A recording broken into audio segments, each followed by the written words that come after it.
Hello students, today I am presenting in front of you preparation of common size balance sheet. How it prepares. First of all, take questions. This is the question. Prepare common size balance sheet of XYZ Limited from the following information.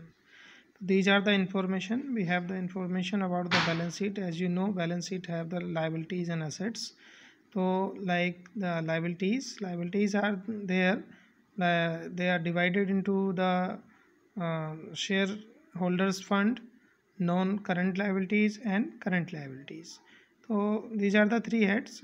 Share capital 15 lakhs in the year of 2014 and 12 lakhs in the year of 2015.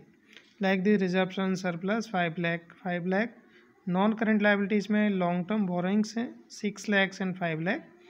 Then current liabilities it is trade payable. It is known as यहाँ पर trade payable आपको दिया हुआ है 15 lakh 50,000, 10 lakh 50,000. तो total liabilities are 41 lakh 50,000, 32 lakh 50,000.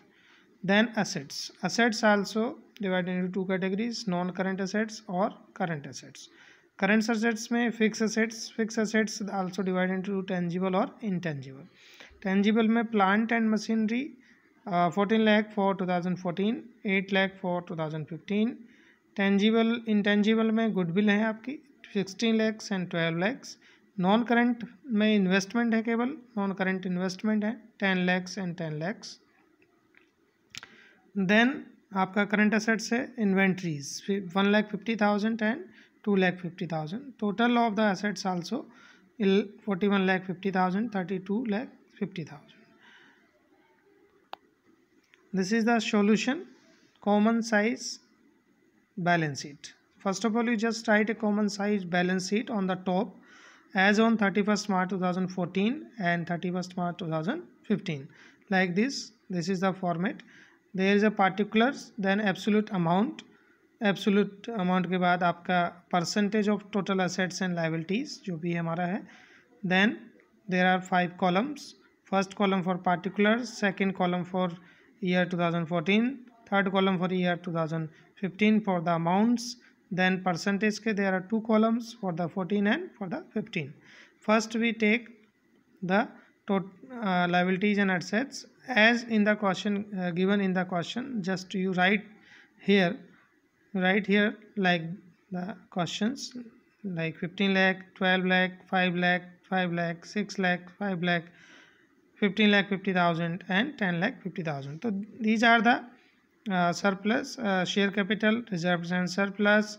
फिर non current liabilities हैं non long term borrowing 6 lakh and 5 lakh.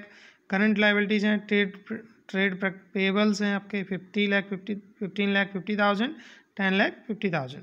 Then total is 41 lakh 50,000, 32 lakh 50,000.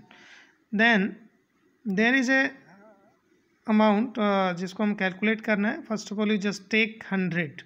This is a 41 lakh 50,000. Take 100%. Then calculate the percentage of this. 15 lakhs 41 lakh 50 lakhs का कितना percent है you just find out. तो find करने के लिए हमें ज़्यादा कुछ नहीं करना है, आपने देखना है.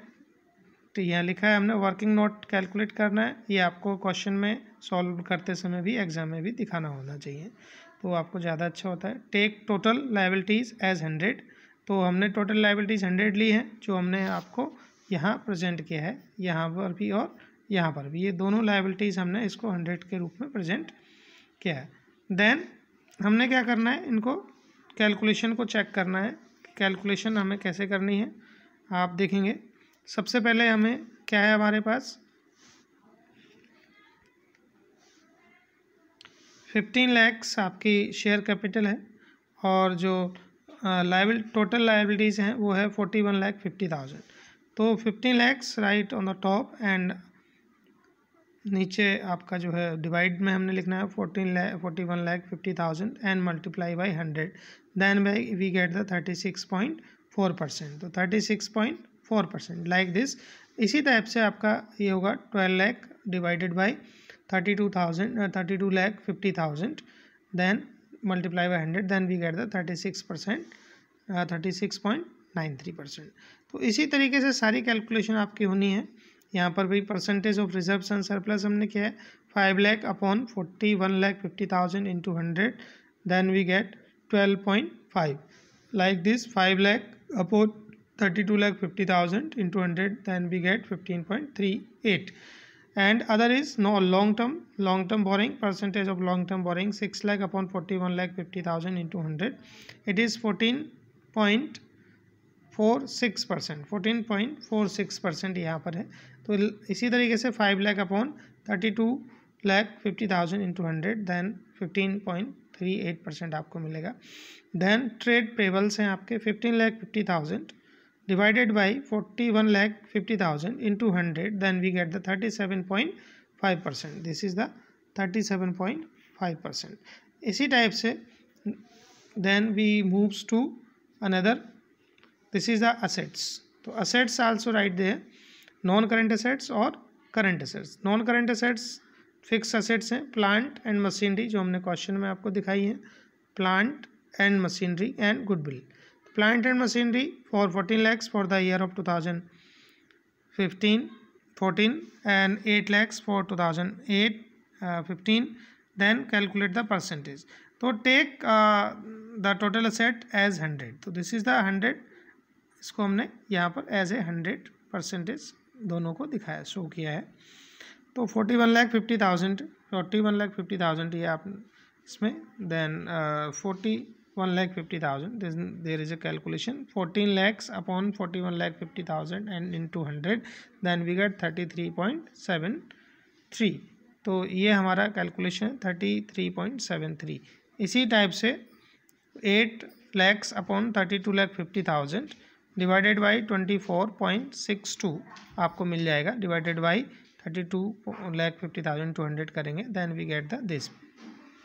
So like this all the calculation can be calculated. It is very easy to understand, I think, and if you have any problem then call me. Thank you.